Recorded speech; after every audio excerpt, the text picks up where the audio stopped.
Assalamualaikum students, how are you?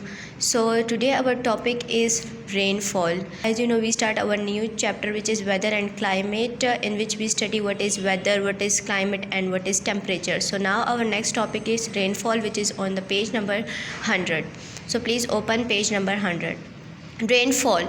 Droplets of water dripping from the clouds in the sky. These drops of water are called rain. कि हमारे पास वो water जो हमारे पास cloud से जो है ना गिरता है उसको हम कहते हैं रेन। उन वाटर के ड्रॉप्स को हम कहते हैं रेन। अब नाउ उस रेन को हम कैसे मेजर करेंगे? ठीक, तो rain gauge measure the amount of rain that falls. Rain gauge is the instrument which measure the amount of rain that falls. कि रेन गॉज जो है हमारे पास एक इंस्ट्रूमेंट है जो कि हमें मेजर करके बताता है कि कितनी बारिश हमारे पास किसी एरिया में हुई है। It is measure in millimetres. ठीक, अब दिस इज़ द अपरेटस और इंस्ट्रूमेंट, ठीक है, जिससे जो है हम रेन गॉज को जो इसको हम कहते हैं रेन गॉज, और इससे हम रेन को जो है मेजर करते हैं। ठीक है, यहाँ पे जो आपको ये शेप नज़र आ रही है ना, ये हमारे पास एक फ़नल है। ठीक है, और ये जो ब्लू कलर में मैंने बनाए हुए ना, this is the drops of water. ठीक, और रेन। तो जैसे ही हमारे पास इधर अंदर आती है तो यहाँ पे हमारे पास एक दूसरा जो है सिलेंडर प्रेजेंट होता है। ठीक है, उसके अंदर ये सारे जो है स्टोर हो जाती है। और यहाँ पे जो ये लाइंस आपको नज़र आ रही है ना, ये हमारे पास जो है मिलीमीटर्स हैं। ठीक है, तो इससे हम देखते हैं कि फिर रेन कितनी जो है हमारे पास कितनी मिलीमीटर्स में हमारे पास रेन जो है स्टोर हुआ है। ठीक है, प्रिकॉशन ड्यूरिंग द रेन, कि हमें बारिश के दौरान किन चीज़ों का ख्याल रखना चाहिए। Stay away from power lines and do not go near the fallen wires, कि हमें पोल्स जो होते हैं ना उनसे जो है दूर रहना चाहिए। पावर लाइंस जो हमारे घरों में जो है प्रेजेंट होते हैं उनसे हमें दूर रहना चाहिए। और जो आप लोगों ने बिजली की तारें जो देखी होती हैं अक्सर जो नीचे गिरी होती है, तो उनसे भी जो है हमें बारिश के दौरान उनके नज़दीक नहीं जाना चाहिए। Avoid touching electrical appliances with weight hand, जो हमारे इलेक्ट्रिकल अप्लाइंसेस हैं लाइक हमारा फ्रिज हो गया, इन चीज़ों को जब आपके हाथ वेट हो ना, गीले हों, तो तब जो है इनको जो है टच मत किया करें। Drive carefully and slowly in the rain, जब रेन हो रही हो तो अगर आप कहीं जा रहे हैं तो स्लोली जो है ड्राइव किया करें और बहुत एहतियात से। Right, now our next topic is wind. What is wind?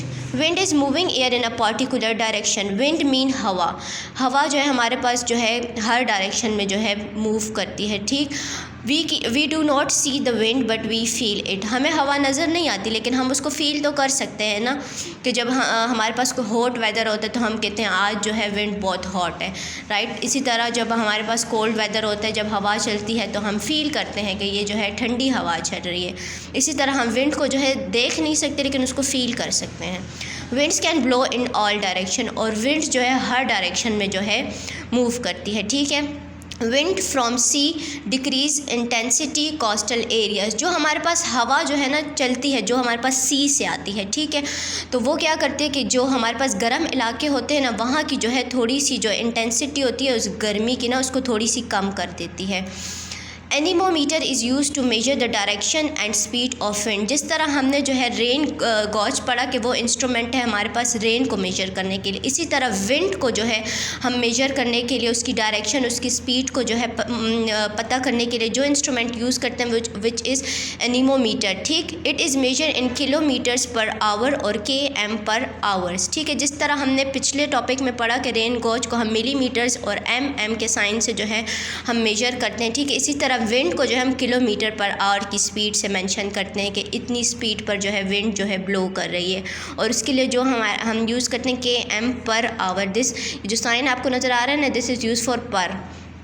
यहाँ पे एक छोटा सा मैंने जो है डायग्राम टाइप बनाई है। ठीक है, इसको देखें, ये जो एरो आपको नज़र आ रहा है ना, तो जहाँ जहाँ विंड जो है मूव करती है ना, तो ये एरो उस डायरेक्शन में जो है मूव कर जाता है, तो हमें पता चलता है कि विंड जो है इस डायरेक्शन से जो है आ रही है। So this is enough for today. आप जो है अपनी बुक्स में जो है इसको अच्छे से रीड आउट करें। ठीक है, और कोई भी क्वेश्चन हो तो आप मुझे बता सकते हैं। Okay, thank you.